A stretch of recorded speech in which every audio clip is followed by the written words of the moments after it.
It begins so simply it reads like a scene from a dream. A woman steps into the street in the heat of summer and begins to dance. There is no music, at least none that any of her neighbors report. The city around her keeps its familiar rhythms, vendors calling, carts clattering on cobbles, the steady work of people trying to keep food on the table. But she does not stop. Hours pass. The next day there are 2. The third day there are dozens. Within a week the crowd is so large the city fathers can no longer ignore it. They try to move the dancers, to confine them, to reason with them. They call physicians and priests. They build a stage and hire musicians. Some who dance collapse, some die. Accounts vary about numbers and causes. And in hindsight the whole episode reads like a riddle folded into a chronicle. What makes a town lose itself to dance? And why did so many keep going, even when the music stopped? The place was Strasbourg, a busy market city on the Rhine, then part of the loose fabric of the Holy Roman Empire. The year was 1518, a time when Europe still smelled of change. Harvests fluctuated, religious tensions were rising in the wake of debates and dissent, and ordinary life was precarious. Contemporary records, municipal notes, and later chroniclers describe one woman, a name survives in the sources as Troffea, moving out into the street in July, and beginning to move in an odd and continuous fashion. She was not performing for coin or for joy, at least not by any ordinary standard. She danced alone, consumed, and could not be persuaded to stop. What drew others is the first puzzle, and also the most human part of the story. People watched, some in horror, some in curiosity. A neighbor tells of a daughter who took up the motions and could not be dragged away. A mother watched her son join and plead for help. The phenomenon rippled outward until the dancing became a mass event. Estimates of how many took part differ. Some contemporary notes speak of dozens, other later retellings suggest hundreds. The only thing the documents agree on is the pattern. The dancers moved without the usual stops, sometimes for days at a time, collapsing from exhaustion, sometimes not. A few did not survive. The municipal response is itself revealing of the mind of the city in 1518. Officials were not immediately sure what to do. Their letters and edicts show a sequence of measures that, if viewed from a modern medical standpoint, are baffling, and yet entirely sensible in the logic of the time. Physicians were consulted. They declared the cause to be natural rather than demonic. That meant, in their view, that it was not the work of devils but of imbalanced humors. They blamed hot blood, and advised treatments consistent with humoral theory. Bloodletting, purges, and removal of the offending heat. The city council took that advice in a concrete and odd way. They set up a stage, detained the dancers in a public hall, and hired musicians to play for them. The thinking, as sparse records imply, was practical. If the problem was an excess of movement or an internal heat manifesting as frantic motion, perhaps safe, supervised movement accompanied by music would relieve the malady and allow the sufferers to dance it out and then be restored. If that seems a tragically misjudged cure, it is worth noting that the city's intentions were not cruel by the standards of the day. They wanted to remove the danger from the streets, to provide an orderly place for the afflicted, and to treat them according to the best medical and social wisdom available. Later, as the episode dragged on and more people became affected, civic leaders took harsher steps. They banned public dancing, called in clergy to pray and preach, and sought the intervention of holy men. Some sources suggest that the dancers were led to a shrine in the hope that a saint's intercession might break the spell. Others suggest a move toward coercion and isolation. Wherever the line was drawn, the spectacle continued to haunt the city. People collapsed in the streets, families were frayed, and the municipal record grew thicker with pleas, orders, and explanations. Over the centuries, the dance took on layers of meaning. For later generations, it became an emblem of medieval irrationality, or of a world where the sacred and the profane mingled in ways modern people found exotic. For some, it was a moral lesson. Dancing as sin made manifest, a temptation that required the church's stern hand. For researchers in the 20th and 21st centuries, it became a puzzle to be analyzed.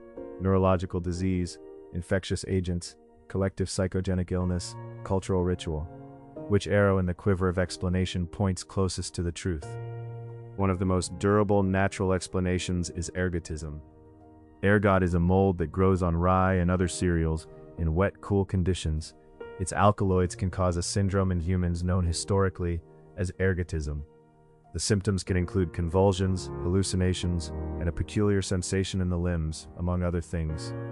Given that rye bread was a staple, and that the climate in parts of Europe during the so-called Little Ice Age produced harvest failures and damp grain, the idea that the sufferers ate contaminated bread is attractive. It offers a direct toxicological mechanism.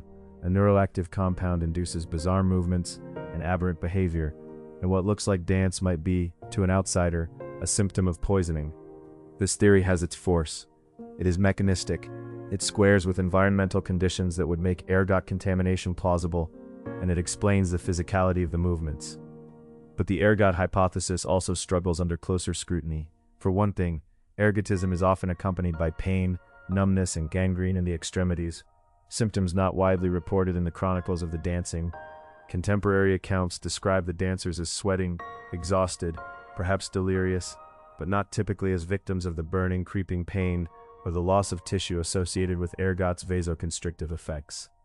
Ergotism tends to affect those who eat the contaminated grain, which would likely produce clusters of afflicted families, not a contagious pattern that spreads through crowds and across neighborhoods, as the Strasbourg episodes did. Ergot can cause convulsions. The dancing, by many descriptions, retained rhythm, intention, and a social contagiousness that does not fit the purely toxic model neatly. It is a compelling idea, and a single scientific needle that seems to explain much, but like many neat explanations, it leaves loose threads behind it. If the toxin theory struggles, another set of explanations leans on psychology and sociology. Mass psychogenic illness, sometimes still referred to in older literature as mass hysteria, is a phenomenon where a group's shared stresses, expectations, and social dynamics produce real, often dramatic physical symptoms in the absence of an identifiable pathogen. The model fits patterns we've seen in other contexts. Symptoms emerge in a stressful environment, usually among populations under social strain, and spread by suggestion and imitation. The Middle Ages were a time when communities were highly porous to religious and emotional suggestion. Pilgrimages, saints' cults, rituals, and localized beliefs could push bodies into extraordinary comportments. In such a climate, the sight of someone dancing convulsively in the street might act as a trigger.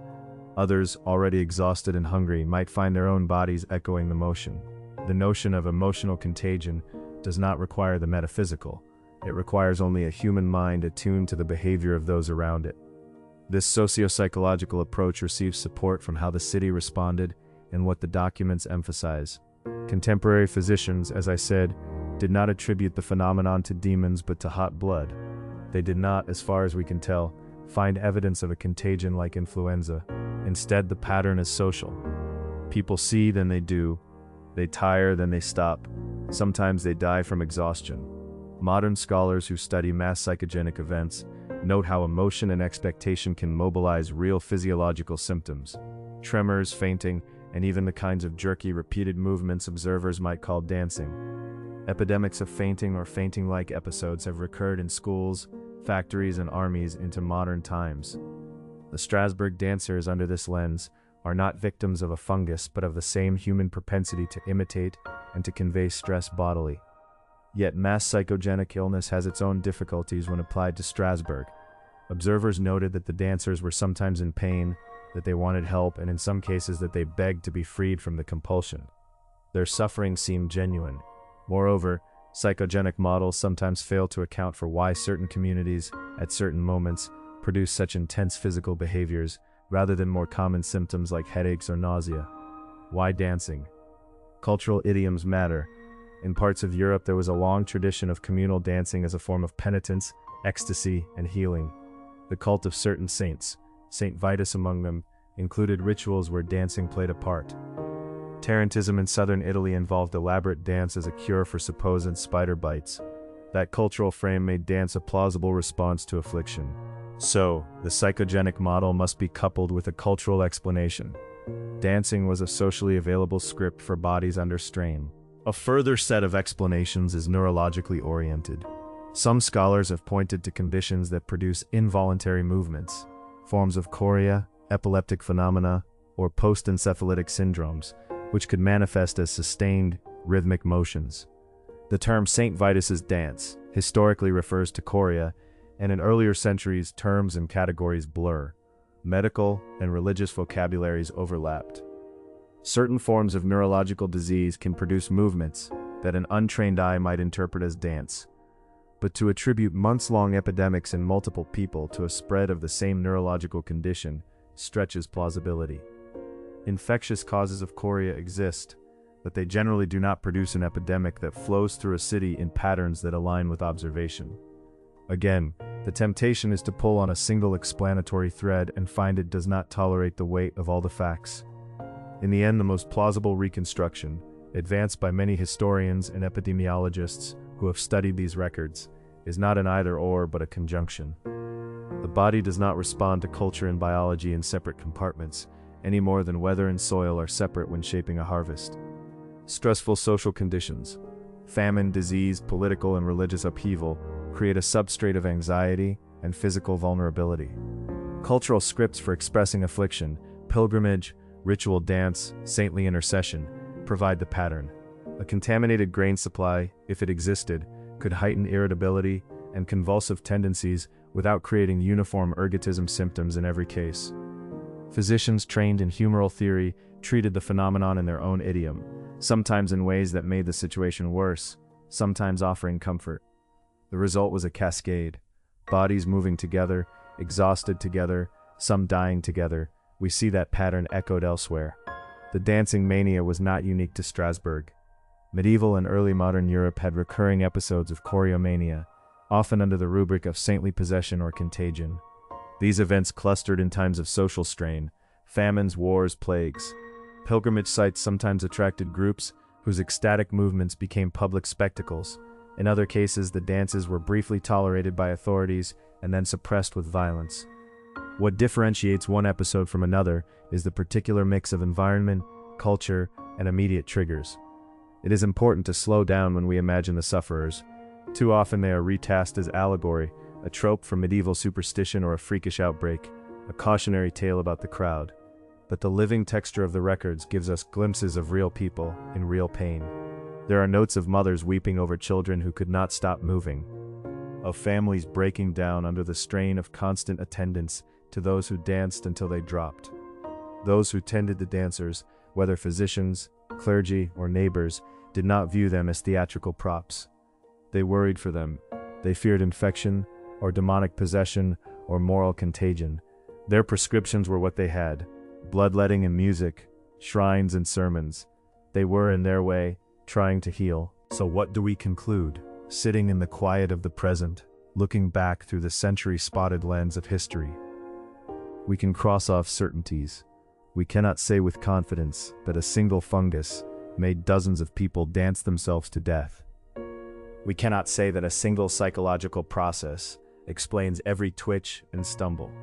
We can say that the event was real, that it left scars on families and reputations, and that it exposed the limits of the medical and moral knowledge of a city trying to govern the human body. Modern science adds tools the municipal doctors in 1518 did not have: toxicology, epidemiology, a nuanced sense of culture and mind. But it also sometimes imposes modern categories that do violence to historical contingency. The dance was at once a physical phenomenon and an expression of community distress. It was a moment when bodies and beliefs met in the street, and neither could be reduced without losing something essential. There are still fragments that tug at the imagination. Why did the music, when finally provided, not always stop the motion? Why did certain villages see only a few cases, while a city like Strasbourg saw a flood? Why do so many later retellings emphasize spectacle over suffering, as if the dancers were exotic curiosities rather than neighbors? These are questions about narrative, not merely about epidemiology. They remind us that history is mediated by those who record it and those who retell it, and that each layer adds its own bias. If the episode teaches one thing with moral clarity, it is humility. The world is full of strange convergences where biology and belief entangle in surprising ways. People in 1518 faced real pressures and gave their bodies over to a pattern their culture offered. Their city tried to respond with the tools it had. Some solutions were kind, some were tragic, some were self-defeating. In the modern attempt to diagnose the past, we can construct tidy models: ergot, mass psychogenic illness, neurological disease, and each model brings us closer to an understanding and further from a single tidy truth. So we return to the scene where we began, a woman stepping into a street moving not for pleasure, but as if compelled, and a town learning in the most intimate way how fragile bodily agency can be. We close with the same open, troubled question those municipal scribes faced. Why did they keep dancing?